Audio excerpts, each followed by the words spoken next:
दोस्तों, आप सभी का स्वागत है लर्न लाइक गुरुकुल की एक नई वीडियो लेक्चर में। आज का हमारा टॉपिक होने वाला है वो है टेंस।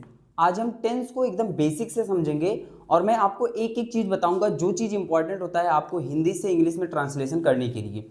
देखिए, सबसे पहले मैं आपको बताऊंगा कि टेंस कहते किसे हैं। देखिए, जब भी आपसे अगर कोई पूछता है कि भाई टेंस क्या है, तो आप कह सकते हैं कि किसी भी घटना को, ठीक है, किसी घटना के समय को बताता है।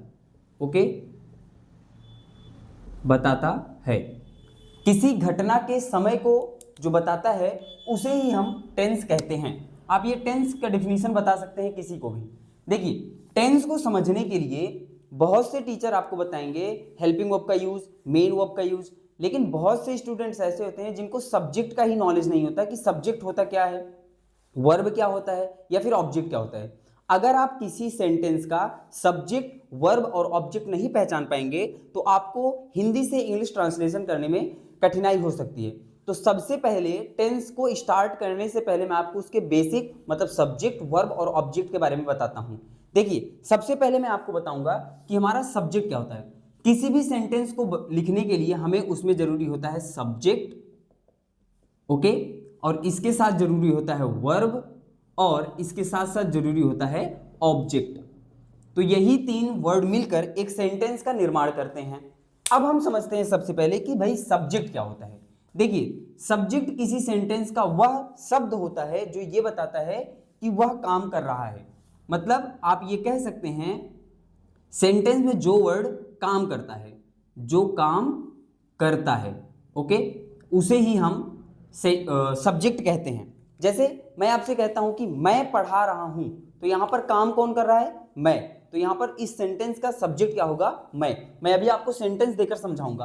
अब देखिए, अगर आपको समझ में आ गया कि भाई सब्जेक्ट क्या होता है, तो ये इसके बाद आपको ध्यान में क्या रखना है कि जो हमारा सब्जेक्ट होता है ये दो प्रकार का होता है। ओके, एक होता है हमारा सिंगुलर सब्जेक्ट, ओके, और एक होता है हमारा प्लूरल सब्जेक्ट। आगे आने वाले जब मैं टेंस के वीडियोस बनाऊंगा तो उसमें आपको इसके इंपॉर्टेंस समझ में आएंगे। देखिए, जब भी मैं बोलूंगा कि सिंगुलर सब्जेक्ट क्या क्या है तो आपके दिमाग में आना चाहिए ही, सी, इट और किसी का नेम। ये सभी वर्ड्स क्या होते हैं? हमारे सिंगुलर होते हैं। और जब हम प्लूरल की बात करते हैं तो प्लूरल में आ जाता है आई, वी, दे और यू। ये सभी वर्ड्स जो होते हैं इनको हम प्लूरल सब्जेक्ट कहते हैं और इनको हम सिंगुलर सब्जेक्ट कहते हैं। ठीक है, मुझे उम्मीद है कि आपको सब्जेक्ट समझ में आया होगा। सब्जेक्ट क्या होता है? किसी सेंटेंस में जो शब्द काम करने को बताता है, ठीक है, उसे ही हम सब्जेक्ट कहेंगे। और सब्जेक्ट हमारा दो होता है, एक सिंगुलर और एक प्लूरल। सिंगुलर सब्जेक्ट कौन कौन से होंगे? ही, सी, इट और नेम। और प्लूरल सब्जेक्ट कौन कौन से होंगे? आई, वी, दे और यू। चलिए, अब सब्जेक्ट को अगर आप समझ चुके हैं तो अब सब्जेक्ट के बाद हम समझते हैं वर्ब को। वर्ब क्या होता है? वर्ब जो काम होता है, जो काम होता है। मतलब जैसे मैंने आपको जो सेंटेंस बोला कि मैं पढ़ा रहा हूं, तो इसमें भाई काम क्या हो रहा है? काम यहां पर पढ़ाने का हो रहा है। तो इस सेंटेंस में पढ़ाना ही वर्ड क्या हो जाएगा? हमारा वर्ब। ओके, जो काम होता है। अब आपको ध्यान में क्या रखना है कि हमारा जो वर्ब होता है ये भी दो प्रकार का होगा। ओके, एक तो हमारा होगा हेल्पिंग वर्ब। सबसे पहले क्या समझना पड़ेगा आपको? Helping verb. Okay, helping verb के बाद एक हमारा होता है मेन वर्ब। देखिए, हेल्पिंग वर्ब जब हम सेंटेंस पढ़ेंगे तब हम इसको समझेंगे टेंस में। हेल्पिंग वर्ब बेसिकली होता क्या है? देखिए, हेल्पिंग वर्ब किसी भी टेंस को बताता है। जैसे आप जब इज का यूज करते हो, ये एक हेल्पिंग वर्ब है। एम, ये एक हेल्पिंग वर्ब है। आर, ये भी एक हेल्पिंग। ऐसे वाज, वर, ये सभी हेल्पिंग वर्ब होते हैं। जो सबसे इंपॉर्टेंट बात होती है वो ये होती है कि ये जो हेल्पिंग वर्ब होता है ये किसके अकॉर्डिंग आता है। मैं सेंटेंस जब ट्रांसलेशन करूंगा तब ये आपको समझना होगा कि हेल्पिंग वर्ब किसके अकॉर्डिंग आता है। देखिए, हेल्पिंग वर्ब जो होता है ये हमें टेंस के अकॉर्डिंग आता है और सब्जेक्ट के अकॉर्डिंग आता है। मतलब अगर हमारा सब्जेक्ट सिंगुलर होगा तो हेल्पिंग वर्ब कुछ और लगेगा, अगर हमारा सब्जेक्ट प्लूरल होगा तो हेल्पिंग वर्ब कुछ और लगेगा। ये मैं आने वाले टेंसेस में बताऊंगा। उसके बाद मेन वर्ब। मेन वर्ब क्या होता है? जो काम हो रहा होता है। जैसे मैं पढ़ा रहा हूं तो यहां पर मेन वर्ब क्या होगा? पढ़ाना। ठीक है, तो वो हो जाएगा मेन वर्ब। और ये जो मेन वर्ब होता है ये हेल्पिंग वर्ब के अकॉर्डिंग आता है। तो यहां से हमें 2 पॉइंट समझ में आना चाहिए। 2 पॉइंट क्या क्या हो जाएंगे कि जो हमारा हेल्पिंग वर्ब होता है ये आता है एक तो टेंस के अकॉर्डिंग और इसके बाद आता है सब्जेक्ट के अकॉर्डिंग, ठीक है। और दूसरी बात क्या कि जो हमारा मेन वर्ब होता है ये आता है हेल्पिंग वर्ब के अकॉर्डिंग। मतलब अगर हमारे helping verb is am are हुआ तो मेन वर्ब का आईएनजी फॉर्म यूज करेंगे, ये मैं आपको टेंस में बताऊंगा। तो अभी तक हमने सब्जेक्ट और वर्ब को अच्छे से समझ लिया है, ओके। अब हम समझते हैं ऑब्जेक्ट क्या होता है। ऑब्जेक्ट क्या होता है? जिस पर क्रिया का प्रभाव पड़ता है, ओके, जिस पर क्रिया का प्रभाव पड़ता है, क्रिया का प्रभाव पड़ता है। इसको समझने के लिए आपको ध्यान में क्या बात रखना है कि ऐसा वर्ड होगा जिस पर क्रिया का प्रभाव पड़ेगा। जैसे मैं बच्चों को पढ़ाता हूं, ओके, मैं यहां पर सेंटेंस लिखकर अब पूरा समझाता हूं कि सब्जेक्ट आप कैसे पहचानोगे, वर्ब आप कैसे पहचानोगे और ऑब्जेक्ट कैसे पहचानोगे। जैसे मैंने यहां पर लिखा कि मैं बच्चों को पढ़ाता हूं, ओके, मैं बच्चों को पढ़ाता हूं। अब अगर आप ये सेंटेंस ध्यान से देखेंगे तो इस सेंटेंस में 3 वर्ड आपको समझना है। पहला क्या? सब्जेक्ट। मैंने बताया सब्जेक्ट क्या होता है? जो काम करता है। मैं बच्चों को पढ़ा रहा हूं तो कौन बच्चों को पढ़ा रहा है? मैं। तो अगर मैं पूछूंगा इस सेंटेंस का सब्जेक्ट क्या होगा तो आप क्या बोलोगे? मैं। क्यों? क्योंकि यहां पर काम कौन कर रहा है? मैं। अगर मैं बोलूं कि ये मुझे बताइए कि यहां पर मेन वर्ब क्या है तो आपको समझ में आना चाहिए भाई जो काम होता है, यहां पर काम क्या हो रहा है? पढ़ाने का। तो हमारा मेन वर्ब क्या हो जाएगा? पढ़ाना।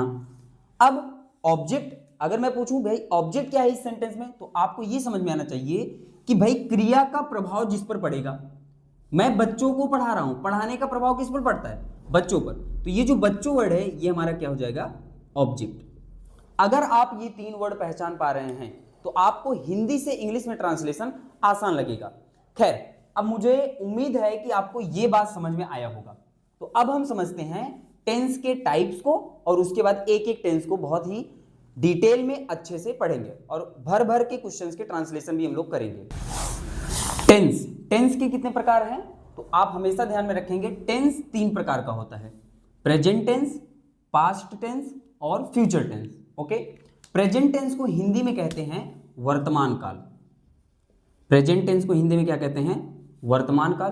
पास्ट टेंस को हिंदी में कहते हैं भूतकाल और फ्यूचर टेंस को हिंदी में कहते हैं भविष्यकाल, ओके। अब टेंस के कितने प्रकार? 3, प्रेजेंट, पास्ट और फ्यूचर। इन तीनों के भी 4 प्रकार होते हैं। कौन कौन से होते हैं?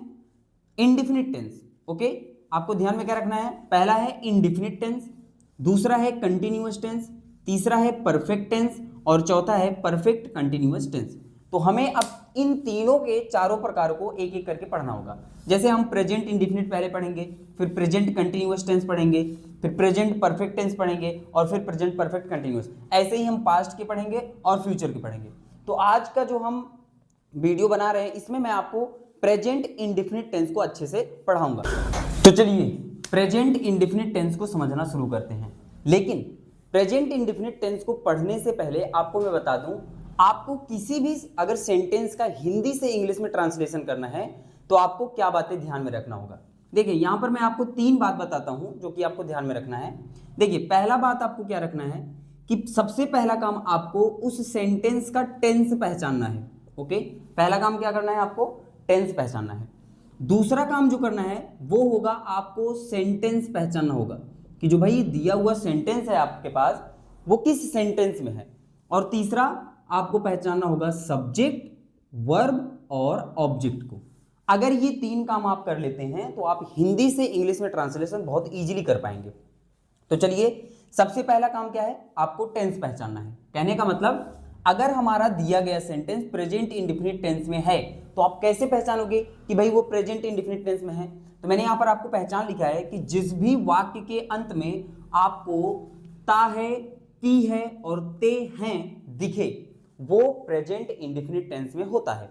मतलब मैंने क्या बताया आपको? सेंटेंस के अंत में देखना है, लास्ट में। अगर लास्ट में आपको ता है, ती है, ते हैं दिखा तो वो जो गिवन सेंटेंस होगा वो प्रेजेंट इंडिफिनिट टेंस में होगा। तो हमने पहला काम कंप्लीट कर लिया, उस सेंटेंस का हम लोगों ने टेंस पहचान लिया है। अब हम क्या समझेंगे?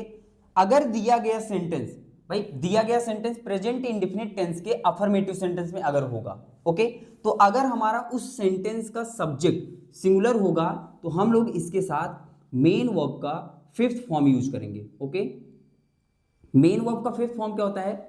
जब हम वर्ब में यस या ईएस लगाते हैं। ओके, जब हम वर्ब में यस या ईएस लगाते हैं तब वो मेन वर्ब का फिफ्थ फॉर्म बन जाता है।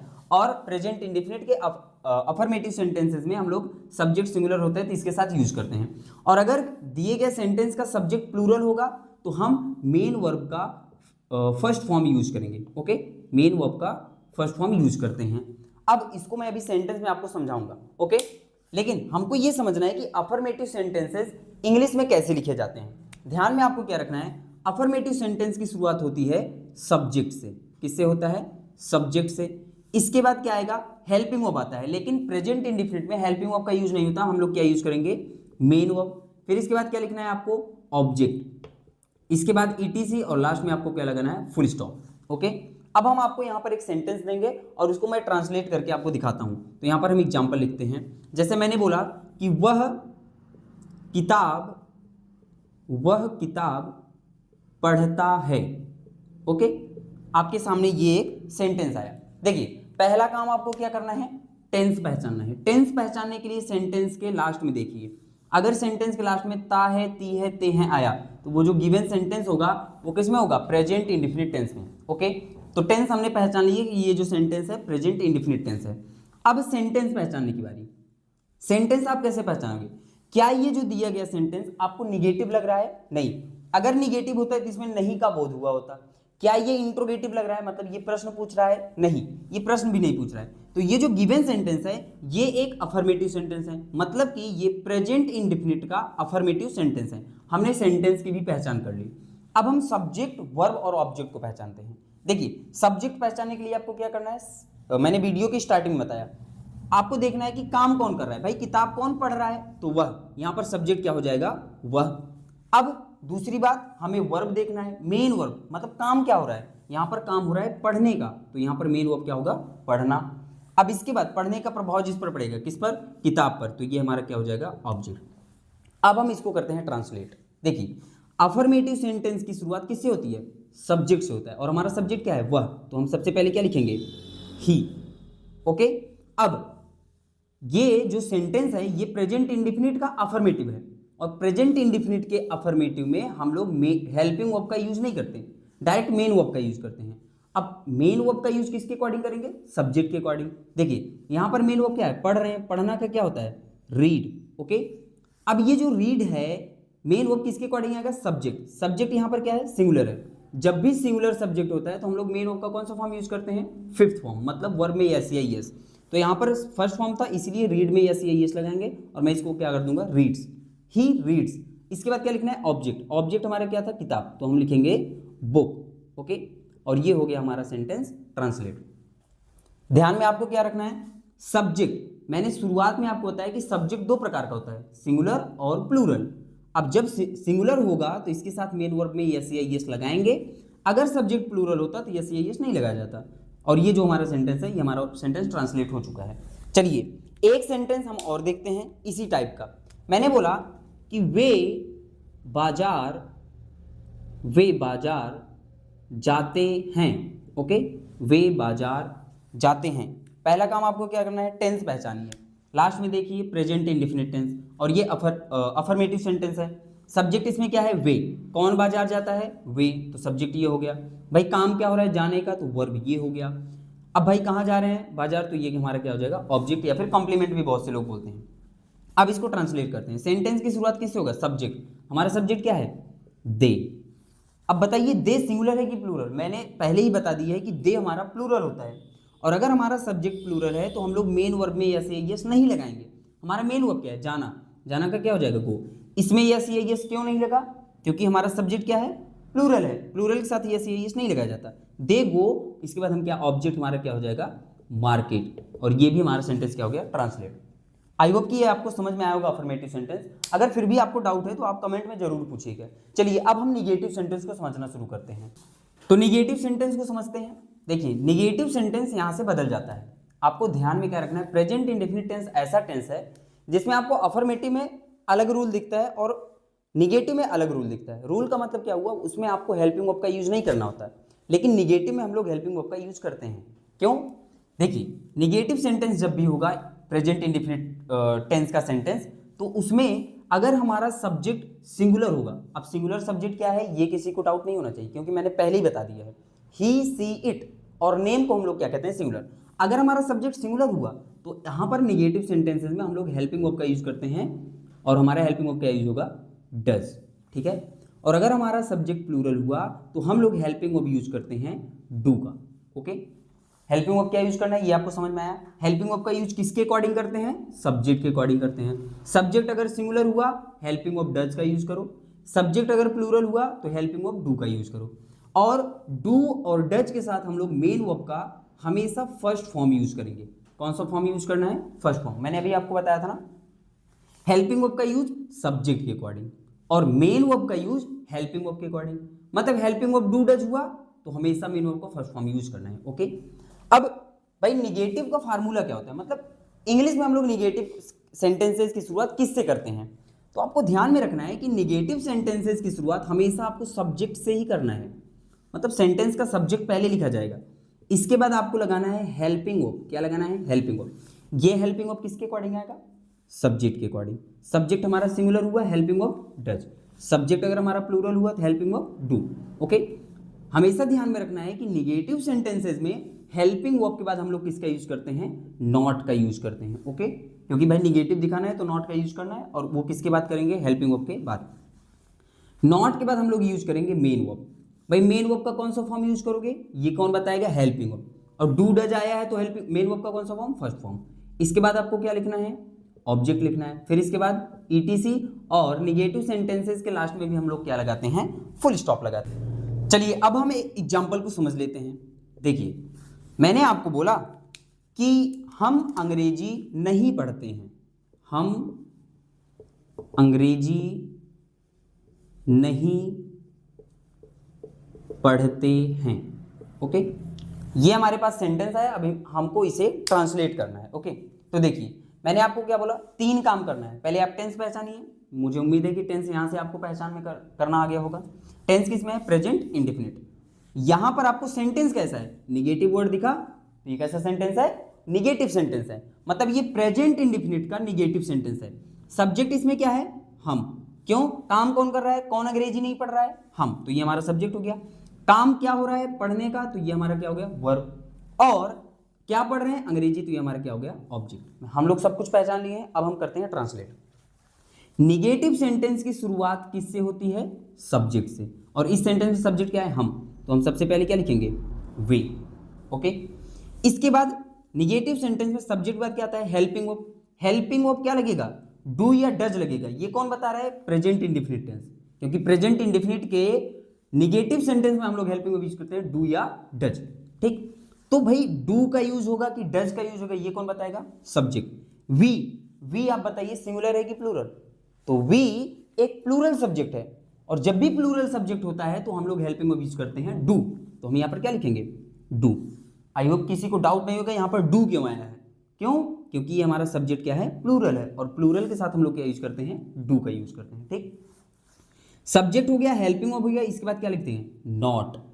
मैंने बताया ना, हमेशा निगेटिव सेंटेंसेस में हेल्पिंग वर्ब के बाद क्या आता है, नॉट का यूज करते हैं। इसके बाद मेन वर्ब। मेन वर्ब क्या करें, पढ़ रहे हैं, पढ़ना का इंग्लिश क्या होता है, रीड। अब यहां पर मेन वर्ब का कौन सा फॉर्म यूज करेगा, हम लोग कौन सा फॉर्म यूज करेंगे, हम लोग यूज करेंगे फर्स्ट फॉर्म। क्यों, क्योंकि मैंने अभी बताया डू या डज के साथ, डू या डज के साथ मेन वर्ब का कौन सा फॉर्म यूज करते हैं, फर्स्ट फॉर्म। तो यहां पर रीड ही होगा। इसके बाद ऑब्जेक्ट हमारा क्या हो जाएगा, इंग्लिश। और ये हमारा हो गया सेंटेंस ट्रांसलेट। ध्यान में आपको क्या बात, 3 ही बात आपको ध्यान में रखना है। सबसे पहली बात कि आपको सब्जेक्ट वर्ब ऑब्जेक्ट की नॉलेज होनी चाहिए। दूसरी बात, आपको टेंस पहचानना आना चाहिए। तीसरी बात, आपको सेंटेंस पहचानना आना चाहिए, तभी आप सेंटेंसेस को इंग्लिश में ट्रांसलेट कर पाएंगे, अन्यथा आपको प्रॉब्लम होगा। चलिए, अभी ये आपको निगेटिव सेंटेंस उम्मीद है कि समझ में आया होगा। अब हम आपको इंट्रोगेटिव सेंटेंसेस समझाते हैं। इंट्रोगेटिव सेंटेंस अब समझते हैं। देखिए, इंट्रोगेटिव सेंटेंसेस ना हमें 2 प्रकार के मिलते हैं। पहला क्या है, पहला है यस नो टाइप, और दूसरा है WS टाइप। ओके, देखिए मैं आपको पहले समझाता हूं कि हिंदी में आप कैसे पहचानोगे कि दिया गया सेंटेंस यस नो टाइप में है या फिर दिया गया सेंटेंस WS टाइप में है। जब भी आपको सेंटेंस की शुरुआत में WH वर्ड दिखे तो वो समझ जाना कि वो जो दिया हुआ सेंटेंस है वो यस नो टाइप का है। और जब भी हमारा जो WH वर्ड है मतलब क्वेश्चन वर्ड है वो सेंटेंस के बीच में आता है तब वो जो सेंटेंस होता है वो WH टाइप का होता है। ओके, उम्मीद है कि आपको हिंदी में पहचान करना आ गया होगा। अब हम समझते हैं कि भाई जब यस नो टाइप सेंटेंस होगा तो उसको इंग्लिश में कैसे ट्रांसलेट करेंगे। देखिए, यस नो टाइप सेंटेंसेस की शुरुआत हेल्पिंग वर्ब से होता है। ओके, और हेल्पिंग वर्ब किसके अकॉर्डिंग आता है ये मैंने आपको बहुत अच्छे से बताया है। इसके बाद हम लिखते हैं सब्जेक्ट, इसके बाद हम सेंटेंस का मेन वर्ब लिखेंगे, फिर उसका ऑब्जेक्ट लिखेंगे और इटीसी, और लास्ट में आपको नहीं भूलना है कि हमें क्या लगाना है, क्वेश्चन मार्क। चलिए मैं आपको इस एग्जांपल से समझाता हूं। मैंने सेंटेंस यहाँ पर लिखा है कि क्या तुम खाना खाते हो। ओके, सबसे पहले आप टेंस पहचानिए।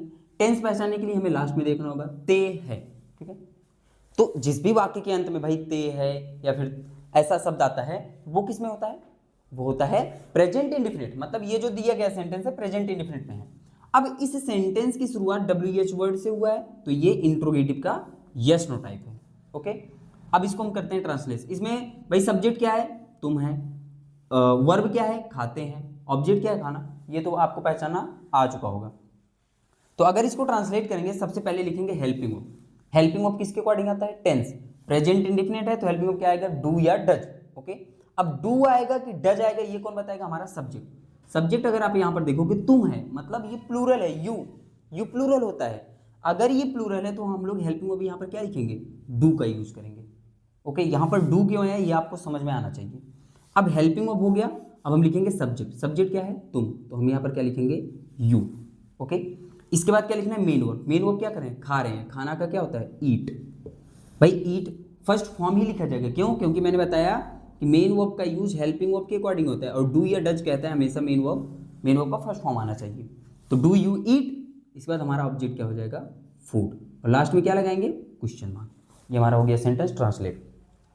जिसको ये नहीं समझ में आ रहा है कि सर यहाँ पर डू कैसे आया है वो ध्यान में रखेंगे, मैंने आपको हमेशा बताया है हेल्पिंग वर्ब का यूज हम लोग टेंस के अकॉर्डिंग करते हैं और उसके बाद सब्जेक्ट के अकॉर्डिंग करते हैं। अगर आप ये एक बात समझ गए जिंदगी में आप कभी ये गलती नहीं करोगे कि सर हेल्पिंग वर्ब का यूज किसके अकॉर्डिंग करना है। क्यों, क्योंकि मैंने बताया हेल्पिंग वर्ब का यूज टेंस, प्रेजेंट इंडेफिनिट है, हेल्पिंग वर्ब डू या डज का यूज करना है। अब डू का यूज करना है कि डज का यूज करना है ये कौन बताएगा, ये बताएगा सब्जेक्ट, और सब्जेक्ट हमारा प्लूरल था इसीलिए मैंने यहाँ पर क्या यूज किया है, डू का। चलिए अगर वहाँ पर आपको नहीं समझ में आया तो यहाँ पर 100% मैं कोशिश करूँगा कि आपको समझ में आए। देखिए अगर हमारा दिया गया सेंटेंस WH होगा, WH कैसे होगा, जब भी सेंटेंस के बीच में WH वर्ड आएगा, यहाँ पर आया हुआ है तो ये दिया गया सेंटेंस WH टाइप का है। अब इसको ट्रांसलेशन करने के लिए हम क्या करेंगे, WH को पहले लिखेंगे। WH वर्ड क्या है, क्यों, तो हम Y पहले लिख देंगे। ओके, इसके बाद क्या लिखना है, हेल्पिंग वर्ब। फिर से मैं समझा रहा हूँ, हेल्पिंग वर्ब पहले टेंस देखिए, प्रेजेंट इंडेफिनिट यहाँ से कह रहा है, प्रेजेंट इंडेफिनिट टेंस में हेल्पिंग वर्ब क्या लगता है, डू या डज। अब भाई डू लगेगा कि डज कौन बताएगा, हमारा सब्जेक्ट। सब्जेक्ट क्या है, सिंगुलर सब्जेक्ट है, और सिंगुलर कहता है कि भाई हमारे साथ डज का यूज होना चाहिए, इसीलिए मैं यहाँ पर क्या लिखूंगा, डज। यहाँ पर मैंने डज का यूज किया, क्यों, क्योंकि हमारा सब्जेक्ट क्या था, सिंगुलर। यहाँ पर मैंने डू का यूज किया, क्यों, क्योंकि हमारा सब्जेक्ट क्या था, प्लूरल। ओके, अब WH word plus helping verb plus subject, subject हमारे क्या है, वह, तो वह का क्या हो जाएगा, ही। इसके बाद मेन वर्ब, मेन वर्ब क्या करें, जा रहे हैं, जाना का क्या हो जाएगा, गो। भाई मेन वर्ब को फर्स्ट फॉर्म यूज करेंगे, क्यों, क्योंकि डज कहता है मेरे साथ कौन सा फॉर्म आना चाहिए, फर्स्ट फॉर्म। तो वाई डज ही गो, इसके बाद वहाँ, वहाँ का क्या हो जाएगा, देयर, लास्ट में क्वेश्चन मार्क। तो ये हमारा हो गया ट्रांसलेशन। अगर आपको कहीं भी डाउट है तो आप कमेंट में जरूर बोलिएगा, नेक्स्ट टाइम जब मैं पढ़ाऊंगा कोई और टेंस वहां पर और अच्छे से एक्सप्लेन करने का ट्राई करूंगा। लेकिन आपको सिर्फ एक ही बात समझना है कि हेल्पिंग वर्ब का यूज किसके अकॉर्डिंग किया जाता है। तो ये था हमारा प्रेजेंट इंडेफिनिट टेंस। मैंने आपको यहाँ पर इंट्रोगेटिव प्लस निगेटिव नहीं बताया है क्योंकि वीडियो थोड़ा सा लंबा हो रहा है, इसलिए मैं इसको स्किप कर रहा हूँ। मैं समझा देता हूँ। देखिए जब भी आपको इंट्रोगेटिव प्लस निगेटिव सेंटेंसेस आए तो आपको ध्यान में क्या रखना है, निगेटिव वर्ड का यूज हमेशा नॉट सब्जेक्ट के बाद करना है। जैसे अगर यहाँ पर आता है क्या तुम खाना नहीं खाते हो, अगर ऐसा करके आता है तो ऐसे सेंटेंसेस में आपको क्या ध्यान में रखना है कि नॉट का यूज हमें यू के बाद करना है और सारे सेंटेंसेस वैसे ही रहते हैं। ओके, तो आई होप कि प्रेजेंट इंडेफिनिट आपको समझ में आया होगा। फिर भी अगर आपका कोई भी डाउट रहता है तो आप कमेंट में जरूर पूछिए। नेक्स्ट वीडियो में हम आपको उसको एकदम डिटेल में समझाने का ट्राई करेंगे। तो दोस्तों अगर आप ऐसे ही टेंसेस को और ग्रामर को बेसिक से सीखना चाहते हैं तो हमारे चैनल लर्न लाइक गुरुकुल को जरूर सब्सक्राइब कीजिए और साथ ही साथ बेल आइकन को जरूर प्रेस कीजिएगा, जिससे हम जब भी नई वीडियोस अपलोड करें तो उसका नोटिफिकेशन आपको मिल सके। चलिए मिलते हैं आपसे फिर से नई वीडियो में।